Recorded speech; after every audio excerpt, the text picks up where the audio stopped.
What's up, my fellow chefs? Today we talk mac and cheese, mother sauces, and using failure as fuel. I am Mark Grigsby, your chef and guide through this experience, and this is the Incredible Discourse.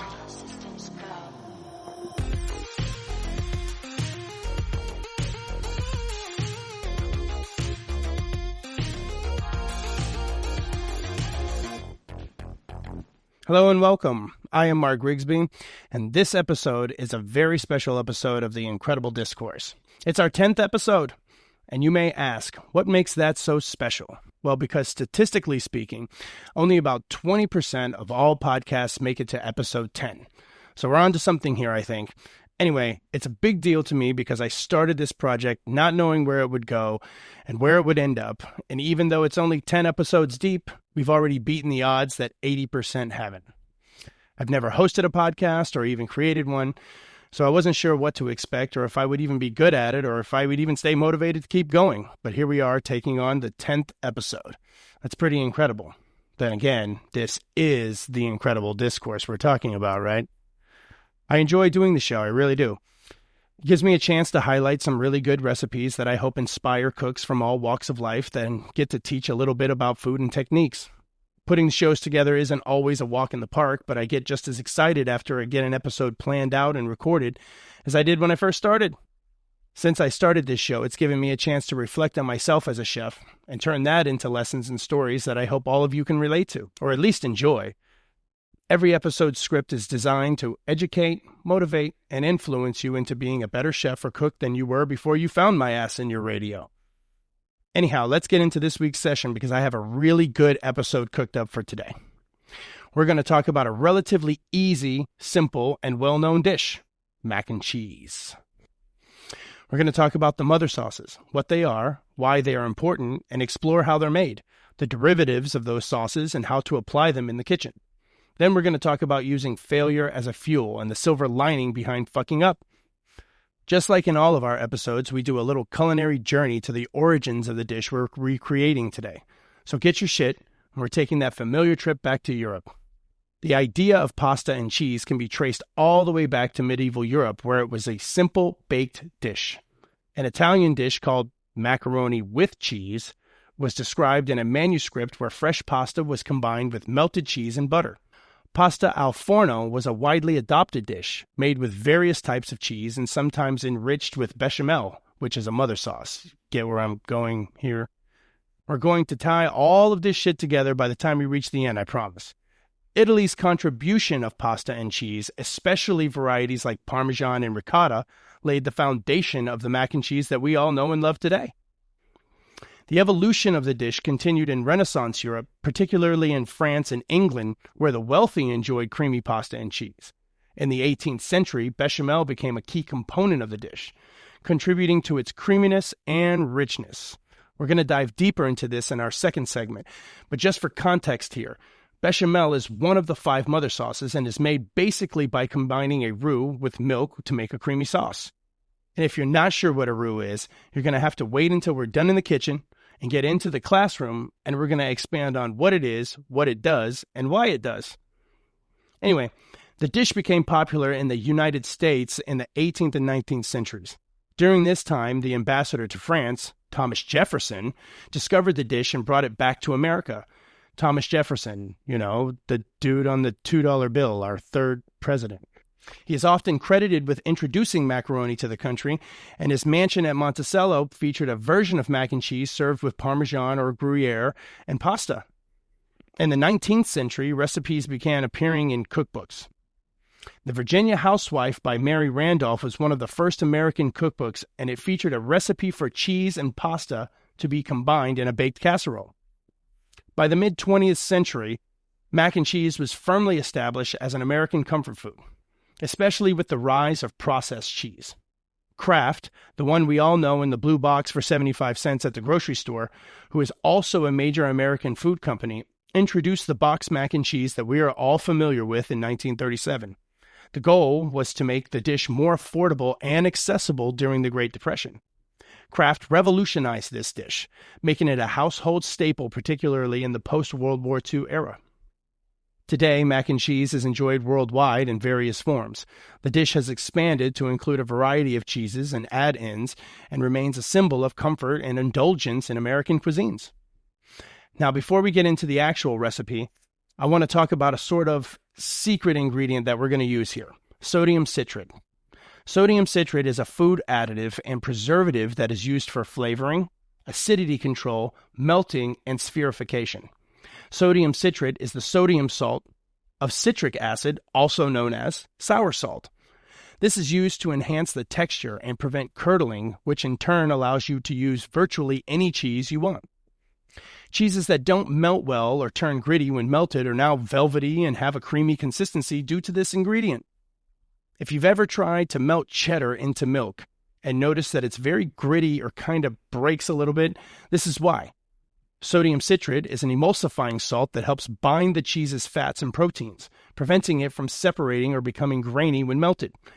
It's like a cheat sheet to making cheese sauce with any cheese and getting that smooth, silky texture that you're aiming for.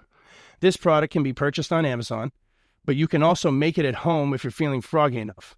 I'll leave the links in the show notes for the actual sodium citrate and also the shit you need to make this. Full disclosure, I just recently became an Amazon affiliate. So all of the links I post for equipment to these recipes now help support the show directly. So if you want to support the show, click the links and get you something nice. As always, we appreciate your support. It helps keep the show going. Okay, here's my Bill Nye moment. Ready? Use 74 grams of citric acid, 97 grams of baking soda or sodium bicarbonate, and a half cup of water. In a small pot, add the water, then the bicarbonate, and whisk until completely dissolved. Then you're going to add the citric acid and you're going to whisk the shit out of this. Now here's a little tip. You want to use a taller pot, not a stock pot, because let's be reasonable here, right? You want a top that is somewhat taller than the mixture because the chemical reaction you're going to be dealing with here fizzes and foams. And this could rise over the top of the lip of your pot and make a huge mess. This reaction is caused by the release of carbon dioxide. And you're going to whisk until the liquid is completely clear. Now, you could use this at this point in its liquid form, or you could turn the heat on extremely low and reduce it until all the water is evaporated and turned into a paste. You're going to mash this paste to cover the entire base of the pot evenly and cut the heat off. The residual heat will turn this paste into a powder, allowing an easier storage and shelf life. Now, let's talk about the recipe. I like this recipe because it's creamy, versatile, and goes with a lot of proteins as a great accompaniment. It can be made with just about any cheese or any pasta and can be made on the stovetop or in the oven. You can add proteins to it, and it pairs well with red wines, white wines, and even champagne. You can literally be as creative as you want with it. This can be made with a variety of cheeses. I chose cheddar and Gruyere because I like the sharpness and saltiness of this particular combination. They also melt really well and give that creamy texture that you look for when you eat mac and cheese. This recipe contains the sodium citrate, but also it contains a roux. A roux is a thickening agent that is made with equal parts fat and flour. When combined with milk, makes the mother sauce bechamel, which is the base for this entire dish. With the addition of sodium citrate to the recipe, a roux is not necessarily a must, but instead optional depending on the application that you need. If you are making a baked mac and cheese, which is what we're doing here today, I would opt for the roux plus sodium citrate method. This method is thicker, more hearty and substantial, extremely stable, and stays thick and creamy when reheated. But the cheese flavor is slightly muted because of this roux, so we're going to fix this by adding more cheese on top. On a side note, the sodium citrate method without the roux is lighter and more fluid, but not as thick or heavy and more velvety and smooth. It also remains creamy and smooth when reheated because it is equally as stable. I would recommend this method for a stovetop application. Now, let's talk pasta. The choice of pasta affects texture, sauce retention, and the overall experience of the mac and cheese. Obviously, elbow macaroni is best for both sauce options as it traps the sauce in its curved shape. That's why macaroni has been the favorite since the dish's inception. Cavatappi is my personal favorite here because the sauce clings to it due to its shape and the ridges on the outside of the pasta. Penne and caponelli are also really good options. Today we will be using cavatappi. I like the corkscrew look of it. I think it elevates the presentation of the entire dish. All right, time to chef it up, guys. Let's go. So, this may be one of the easiest recipes to knock down. It's super filling and a definite crowd pleaser in any setting. It's one of the ultimate comfort dishes any time of the year. And because we're going to present this dish family style, it will yield 4 nice entree-sized portions or 4 to 6 side portions. Eat this shit with a crowd and let them shower your ass with compliments and love. And just like in every episode, we're going to go through the equipment and the ingredients you're going to need to make this amazing dish. Let's start with today's Amazon shopping cart. Old Jeff is going to hook you up on the 2-day. Now, you're going to need 2 4-quart pots for this one. One for boiling the pasta and the other for making your Mornay sauce.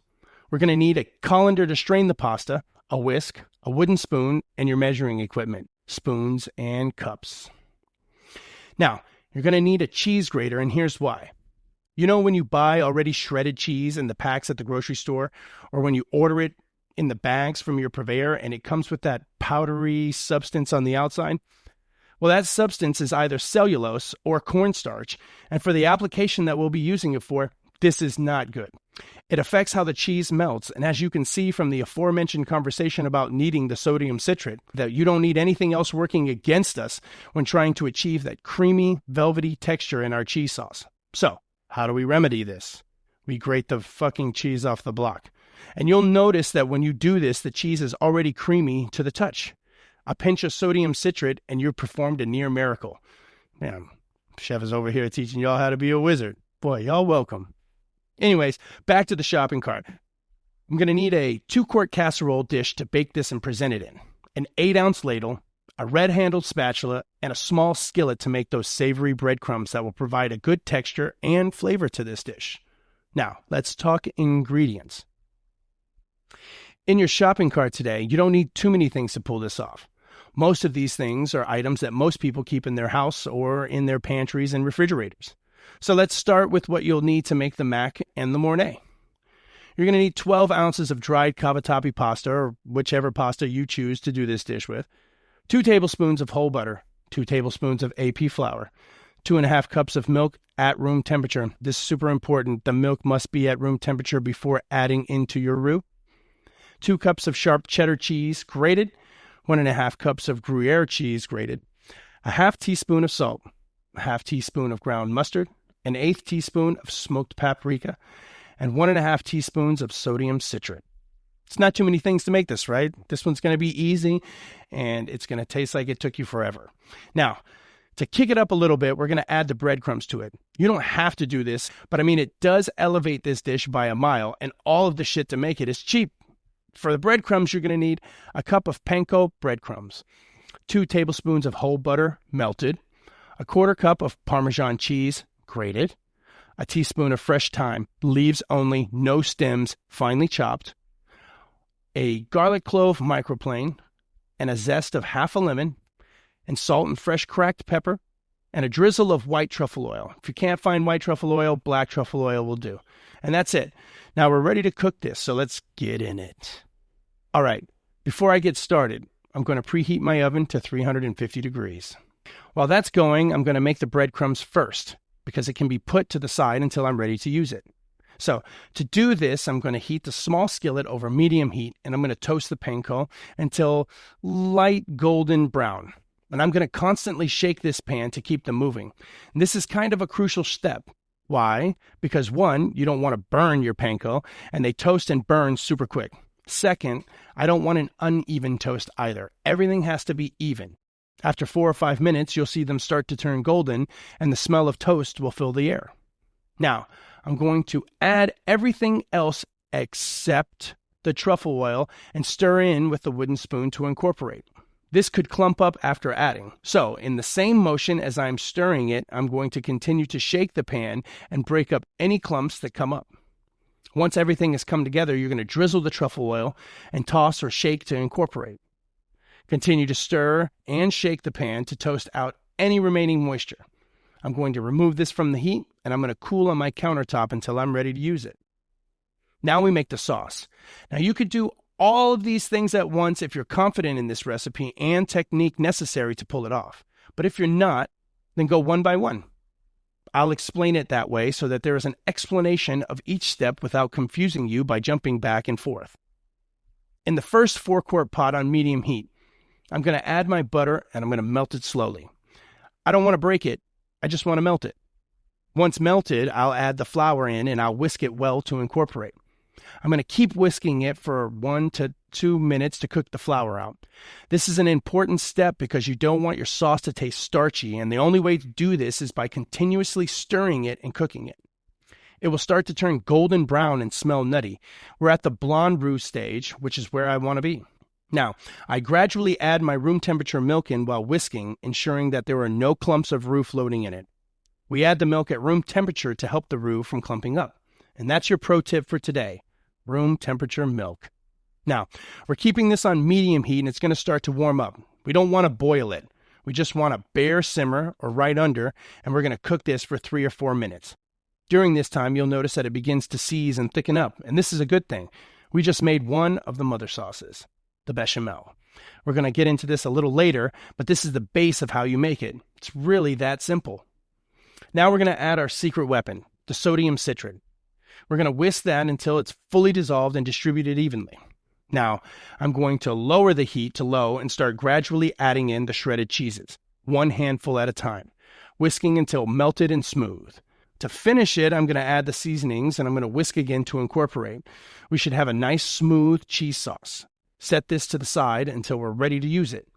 On a side note, you're going to keep cooking this bechamel before you add the cheese. And you're looking for a creamy white sauce with this bechamel.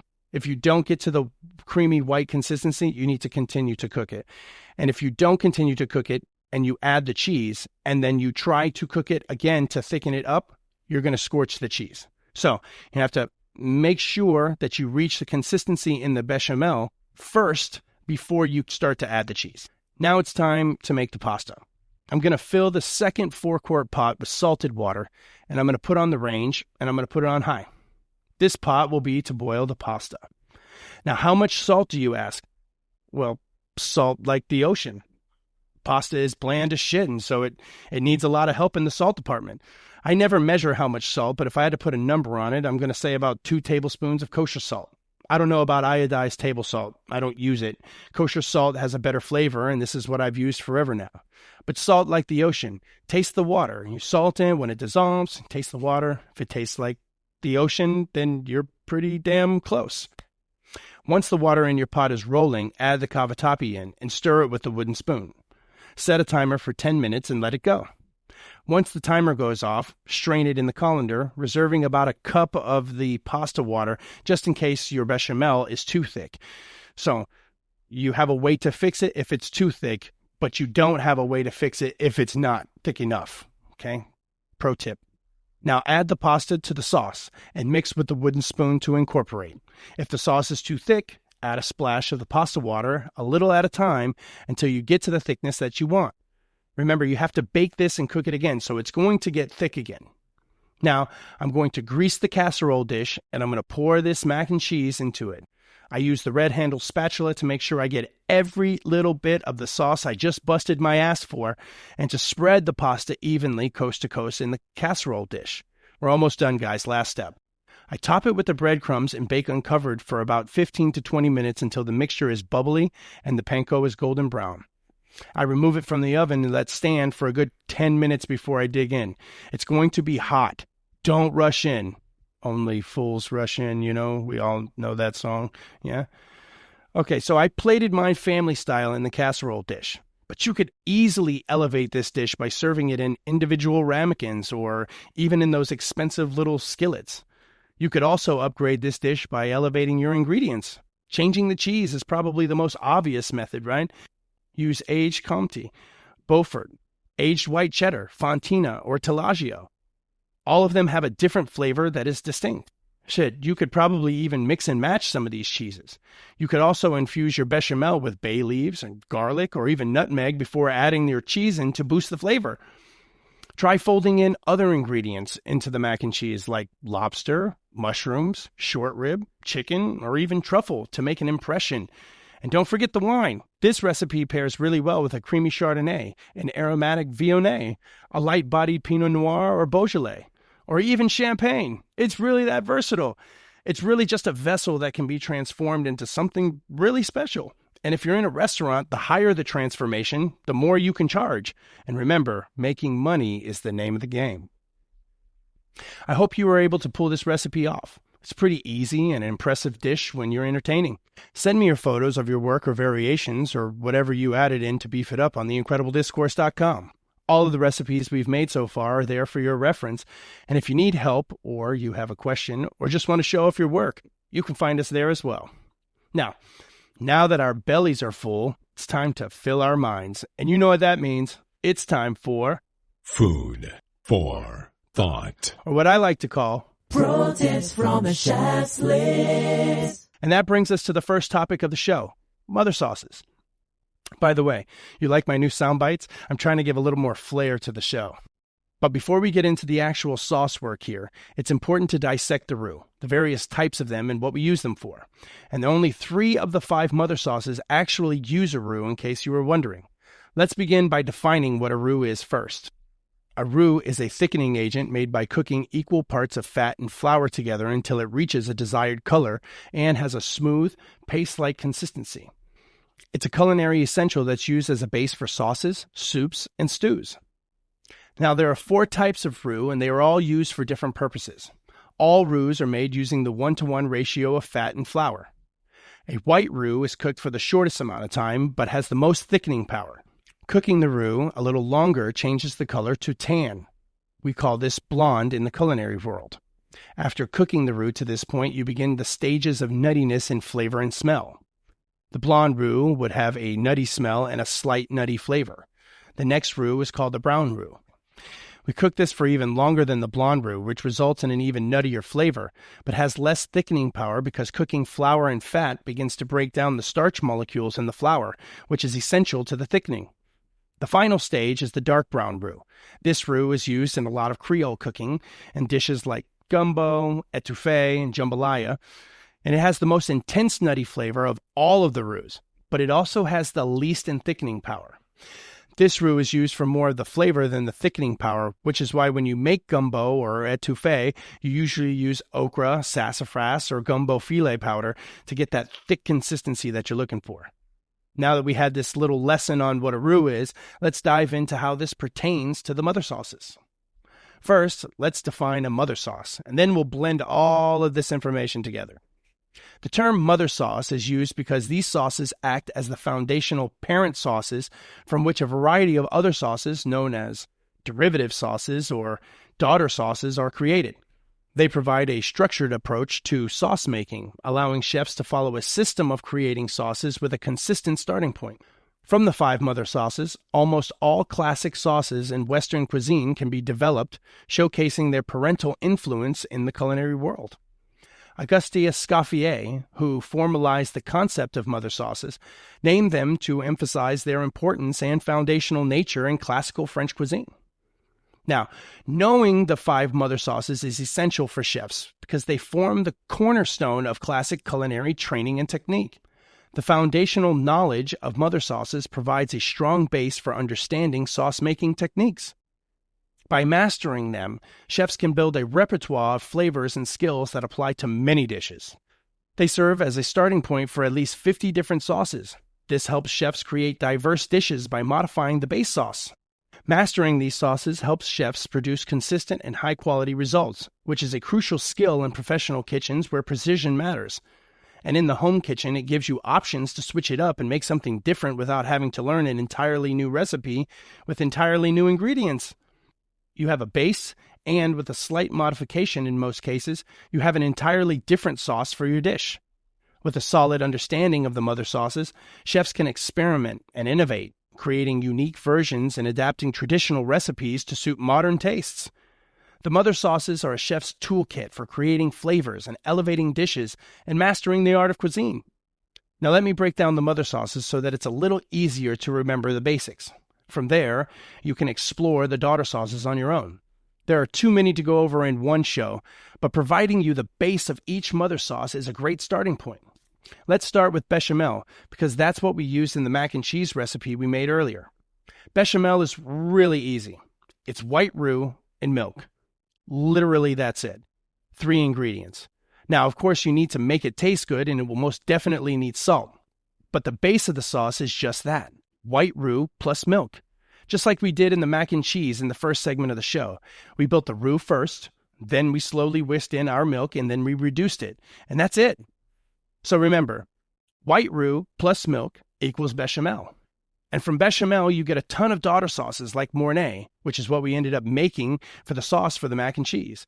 And we made this daughter sauce simply with the addition of cheese. You get sauce soubise from adding pureed onions to the bechamel.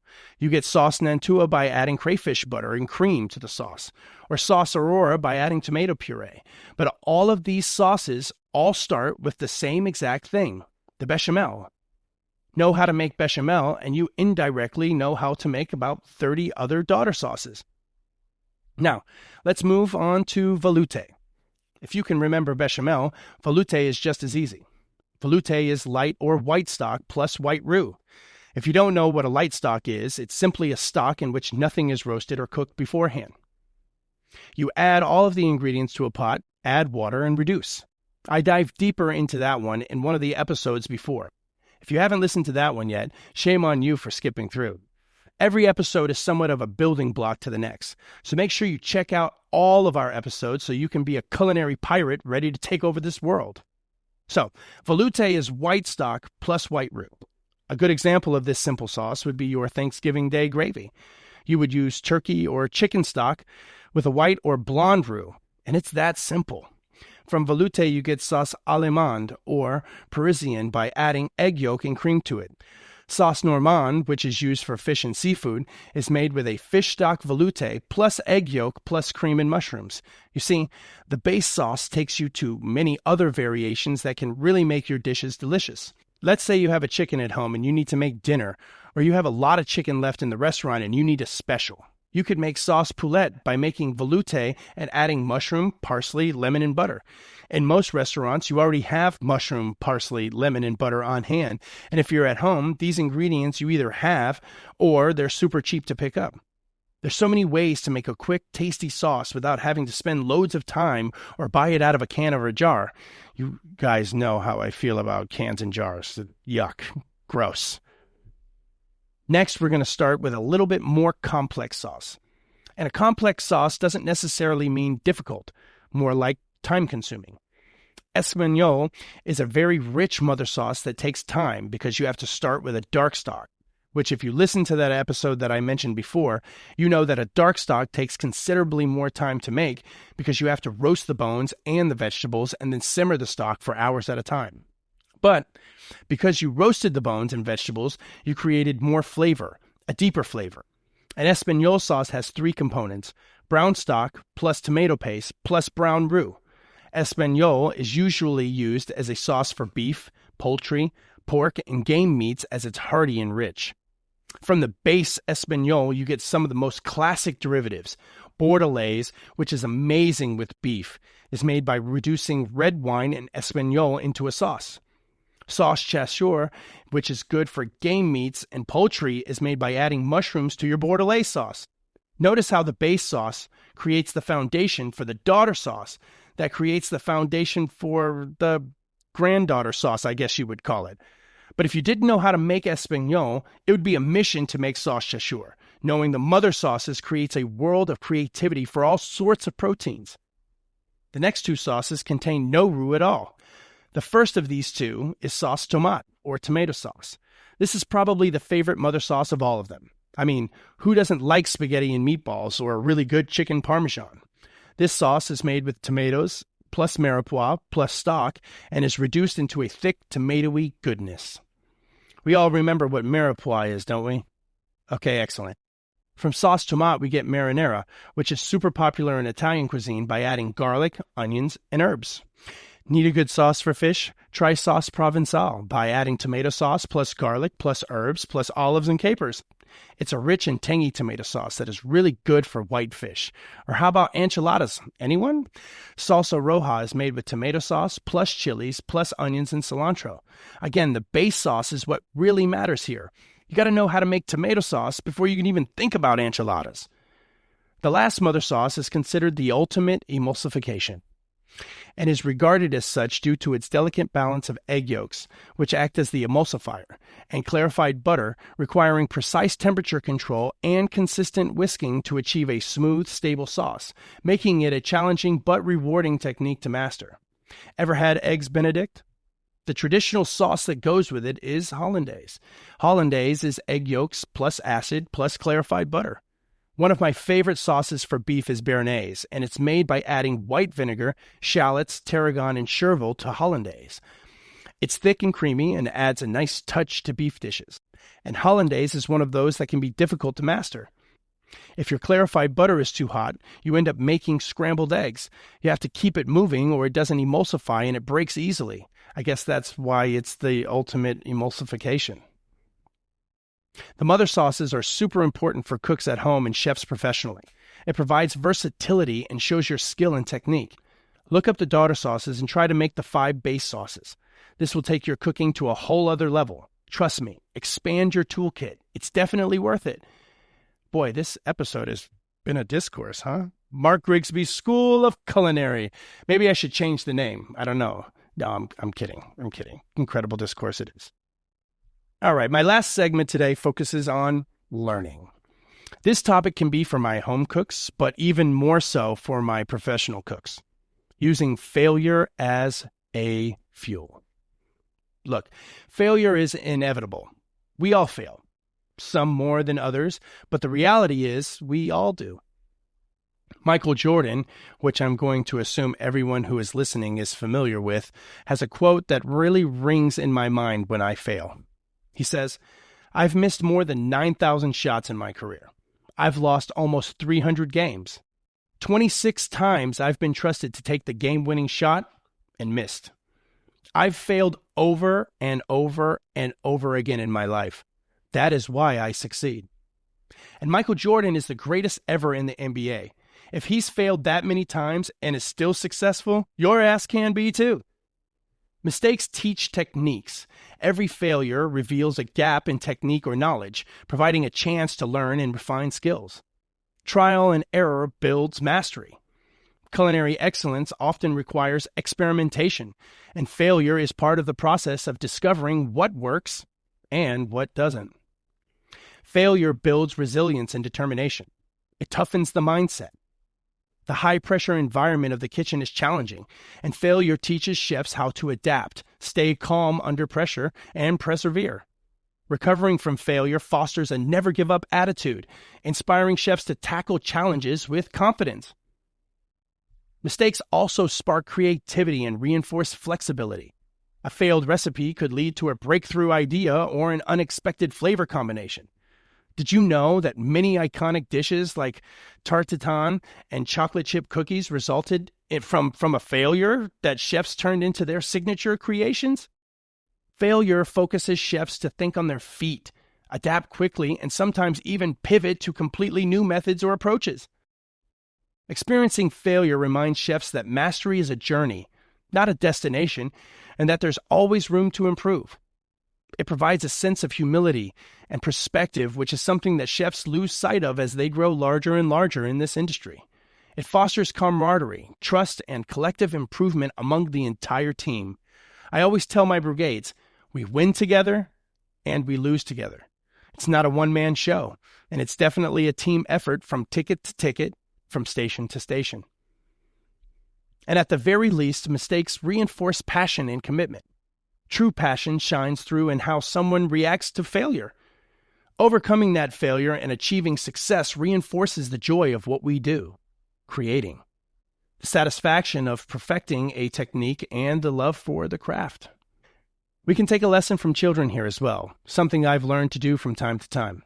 A few weeks ago, my middle son came home with a not-so-great grade on a test that he took the week before. When he approached me about it, he had every excuse in the world why he got it. He said that he thought he did well, and he thought that he got all of the questions right. He doesn't understand why he got the grade that he did. All of the usual dialogue that goes with it when children do not perform to expectations. But as the conversation grew deeper, and we talked about the importance of scoring high and achieving the results that we both wanted, I began to understand a larger picture of what was actually going on here.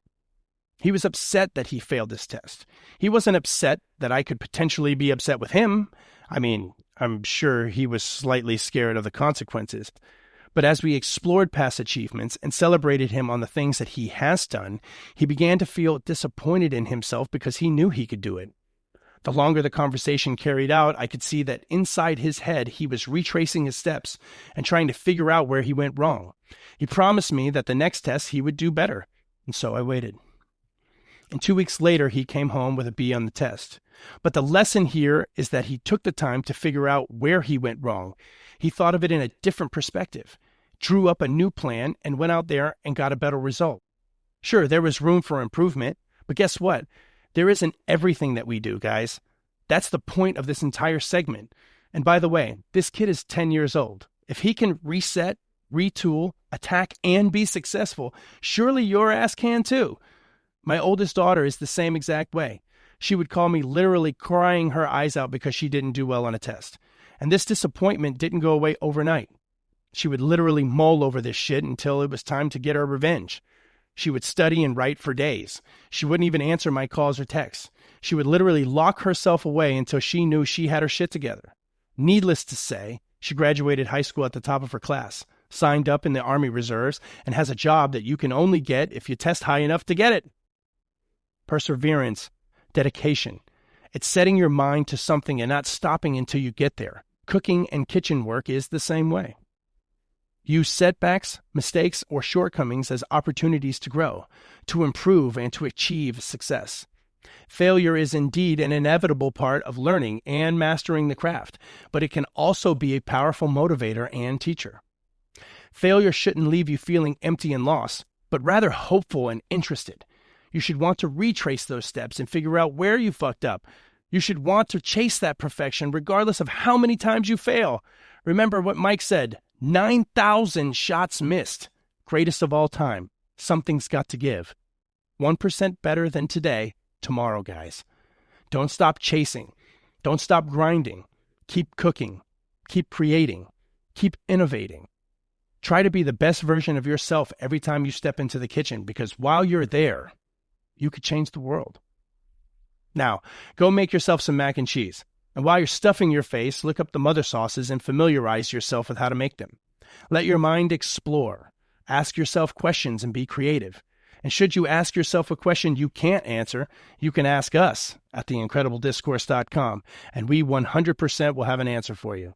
And if you want to support the show, like this episode and all the ones before it, tell all your friends and subscribe so you get access to the show as soon as I publish it. There's also a link in the show notes to support the show directly, and please do. We work hard to produce these episodes and provide something interesting for the culinary world to listen to. Check out the website so you can see everything that we're doing. Be sure to leave me 5 stars or a great review wherever you're listening to this. Visit us at theincrediblediscourse.com as well as all of our social platforms. I appreciate your time as always. I'm Mark Grigsby, and you've just been put through The Incredible Discourse. Till next time, you know what time it is.